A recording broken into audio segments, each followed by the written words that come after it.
Tento týždeň sa modlíme za Bulharsko. Bulharsko určite poznáte ako takú obľúbenú dovolenkovú destináciu pre Slovákov. Okrem toho, že má krásnu prírodu a aj krásne pobrežie, je spojená s nami aj tak historicky, lebo Metodoví učeníci, keď boli vyhnaní z Veľkej Moravy, skončili na území Bulharska a boli veľmi dobre prijatí.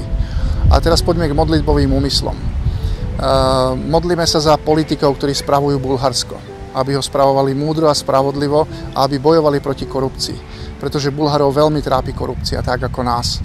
Modlíme sa za chudobných ľudí v Bulharsku, ktorých je oveľa viac ako u nás.